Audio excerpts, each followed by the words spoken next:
Assalamualaikum warahmatullahi wabarakatuh. Alhamdulillah, alhamdulillahi rabbil alamin, wabihi nasta'in, wa ala umurid dunya waddin. Assalatu wassalamu ala ashrafil anbiya'i wal mursalin, sayyidina wa maulana Muhammadin, wa ala alihi wa sahbihi ajma'in. Amma ba'd. Perkenalkan, nama saya Ummi Salamah Fatimatur Rasyidah, mahasiswi program studi Pendidikan Agama Islam, Fakultas Agama Islam Unisula Semarang. Pada kesempatan kali ini, saya akan memaparkan materi terkait pemikiran Abudinata tentang pendidikan Islam, yang mana video ini disusun untuk memenuhi tugas ujian akhir semester mata kuliah Filsafat Pendidikan Islam yang diampu oleh Bapak Muh Farhan, SPDI, Eshum, MPDI. Yang mana dengan paparkannya materi terkait pemikiran Abudinata ini dapat menambah pemahaman serta wawasan kita bersama terkait pemikiran pendidikan Islam. Sebelum masuk ke pembahasan, kita melihat latar belakang dari materi ini dulu.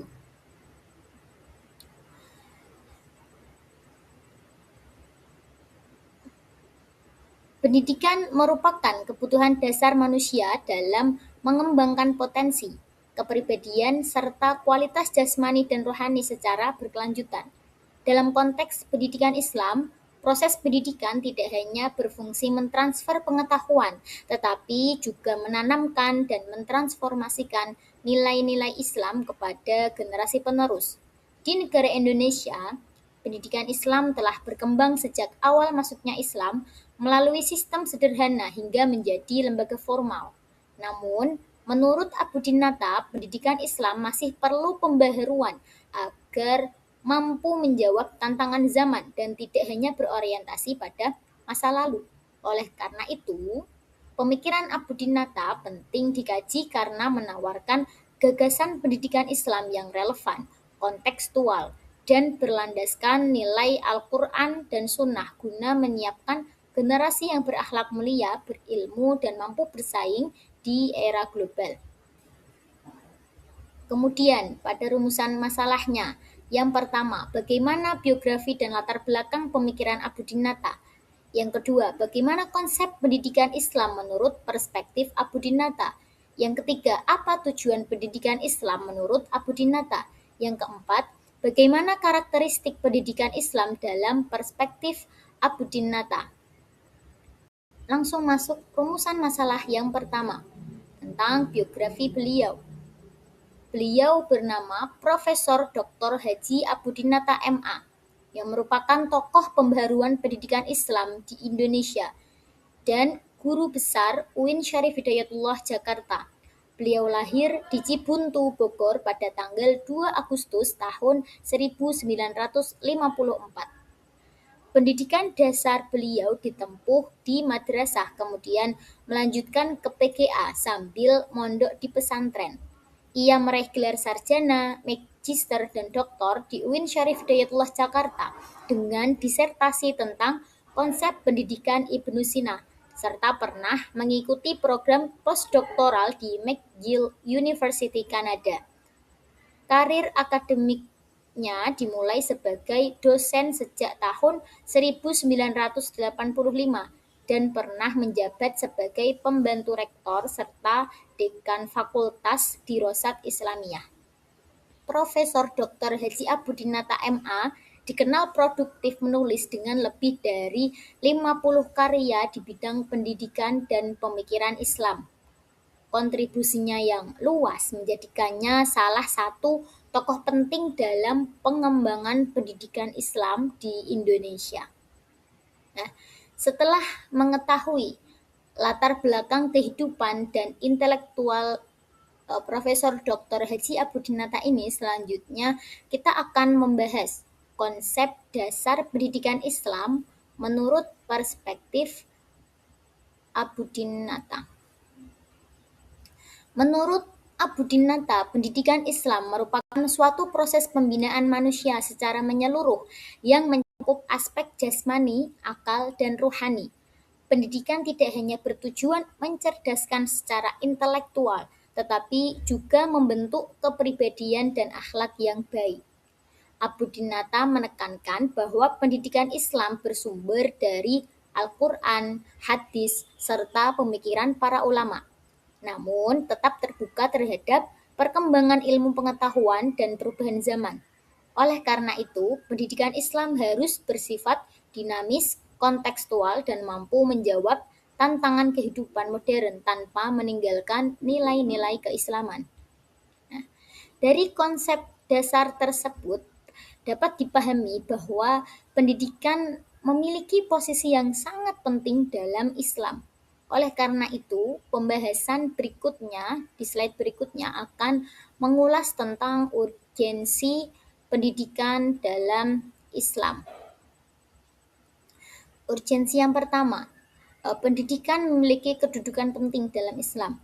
Abu Dinata menjelaskan bahwa Islam sejak awal diturunkan sebagai agama yang menjunjung tinggi ilmu pengetahuan.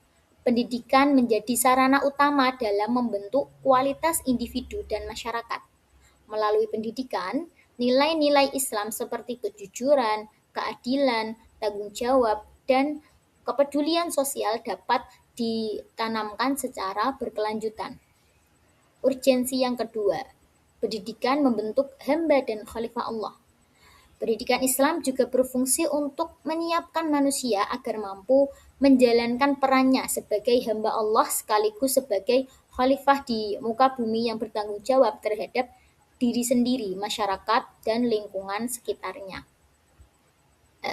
Urgensi pendidikan dalam Islam tidak terlepas dari sumber ajaran Islam itu sendiri. Maka pada slide selanjutnya akan kita bahas wahyu pertama sebagai landasan utama pendidikan Islam.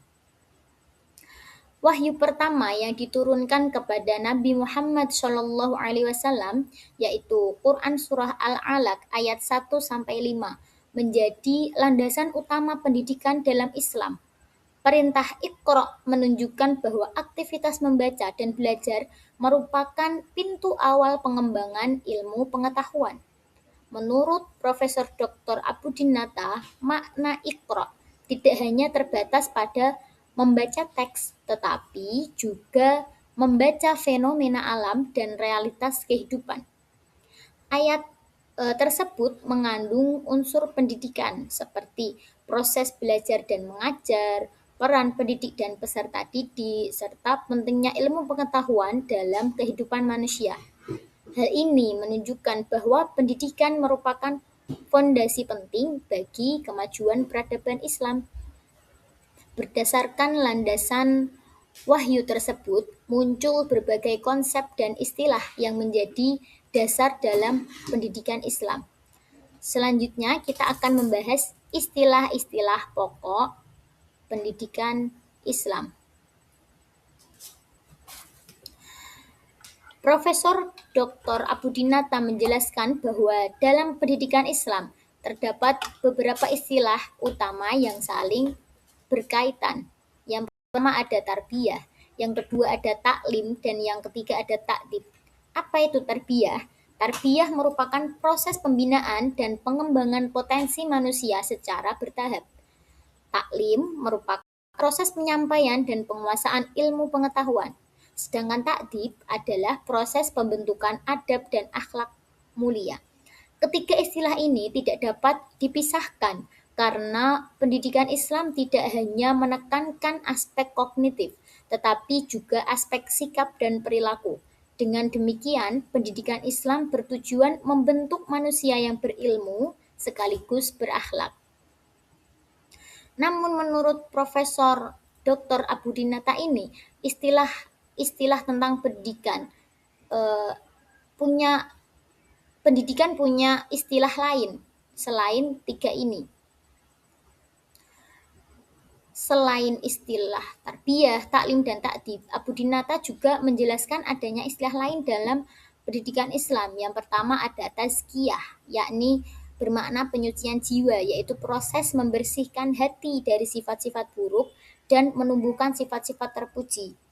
Yang kedua ada tahdib, yang berarti pembinaan akhlak, yang menekankan pembentukan sikap dan perilaku peserta didik agar mencerminkan adab dan moral Islami dalam kehidupan sehari-hari.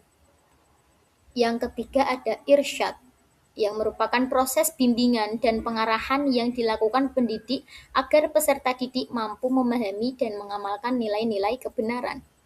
Keberagaman istilah ini menunjukkan bahwa pendidikan Islam memiliki cakupan yang luas dan komprehensif.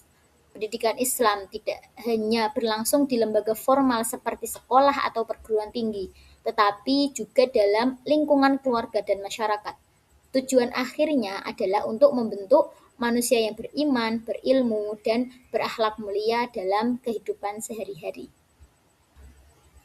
Beragam istilah pendidikan Islam tersebut pada akhirnya akan mengarah pada satu tujuan utama. Oleh karena itu, selanjutnya kita akan membahas tujuan pendidikan Islam menurut pemikiran Abuddin Nata. Tujuan yang pertama, tujuan pendidikan Islam secara universal. Menurut Abuddin Nata adalah membentuk keseimbangan kepribadian manusia secara menyeluruh melalui pembinaan jiwa, akal, perasaan, dan fisik. Tujuan ini mencakup keseimbangan antara akidah, ibadah, dan muamalah, serta keseimbangan antara individu, masyarakat, dan kebudayaan. Pendidikan Islam juga diarahkan untuk mewujudkan manusia sempurna yang mampu menjalankan perannya sebagai hamba Allah, khalifah di muka bumi, dan pewaris tugas kenabian. Tujuan pendidikan Islam yang kedua secara nasional. Tujuan pendidikan Islam secara nasional pada dasarnya merujuk pada tujuan universal pendidikan Islam. Meskipun Indonesia bukan negara Islam, tujuan pendidikan Islam dapat diselaraskan dengan tujuan pendidikan nasional sebagaimana tercantum dalam Undang-Undang Nomor 20 Tahun 2003, yaitu membentuk manusia yang beriman dan bertakwa kepada Allah, berakhlak mulia, terampil, sehat jasmani dan rohani, serta bertanggung jawab terhadap masyarakat, bangsa, dan negara.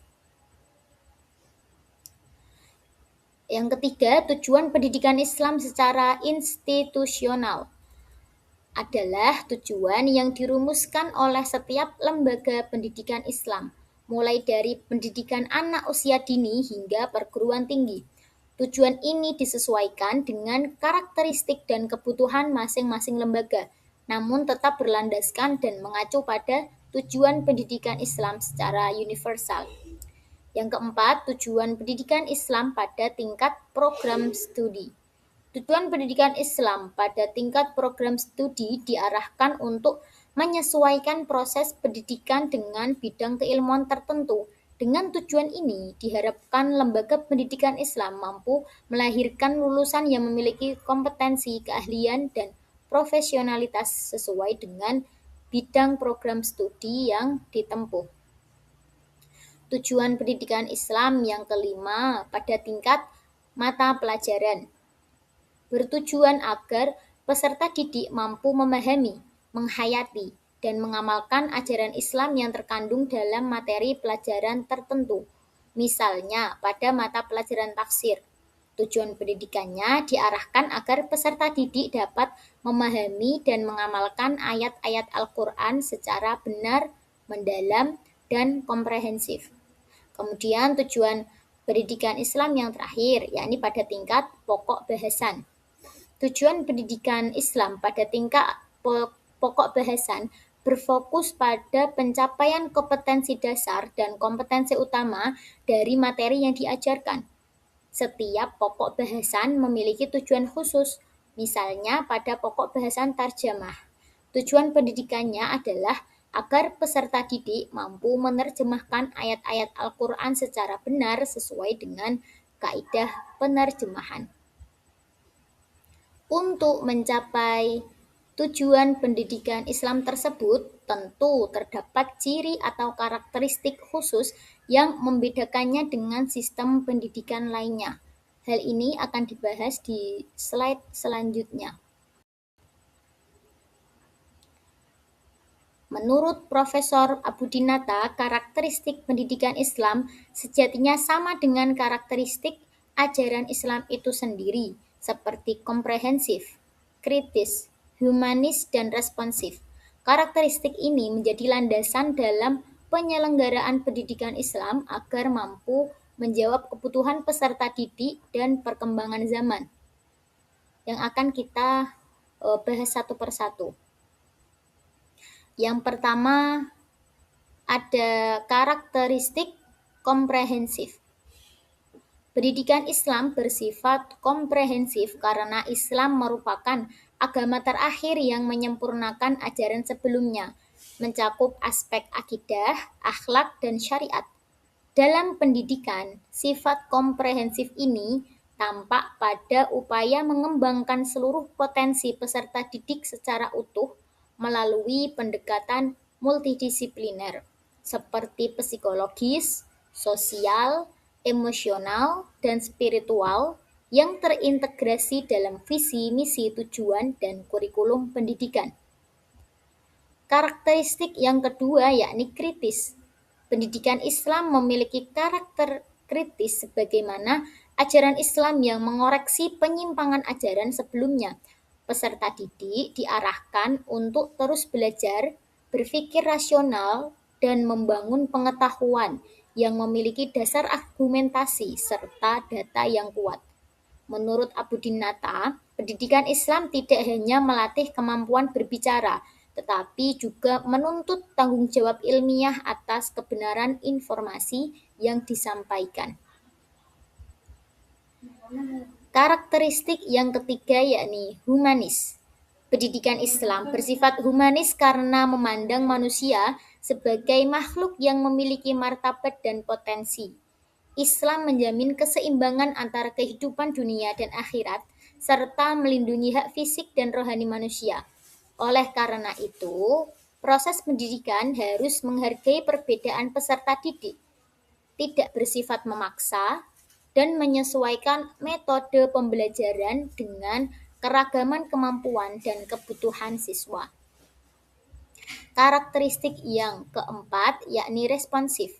Pendidikan Islam memiliki karakter responsif terhadap perubahan sosial dan perkembangan zaman, sebagaimana Islam hadir sebagai rahmat bagi alam semesta dan mampu merespon persoalan masyarakat. Pendidikan Islam juga dituntut adaptif tanpa kehilangan nilai dasarnya. Pesantren menjadi contoh lembaga pendidikan Islam yang mampu bertahan dan berkembang karena sifatnya yang responsif terhadap perubahan. Setelah memaparkan seluruh materi kita, saya akan menyimpulkannya secara singkat. Berdasarkan pemikiran Abudinata, pendidikan Islam dipahami sebagai proses pembinaan manusia secara menyeluruh yang mencakup aspek jasmani, rohani, intelektual, dan moral.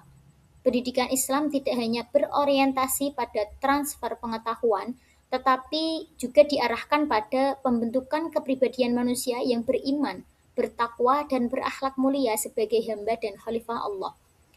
Konsep pendidikan Islam bersifat komprehensif dan holistik, tercermin dari beragam istilah dan pendekatan pendidikan yang menekankan pengembangan seluruh potensi manusia secara seimbang. Tujuan pendidikan Islam memiliki cakupan yang luas dan berjenjang, menekankan keseimbangan antara aspek duniawi dan ukhrawi, serta integrasi kecerdasan intelektual, spiritual, dan sosial.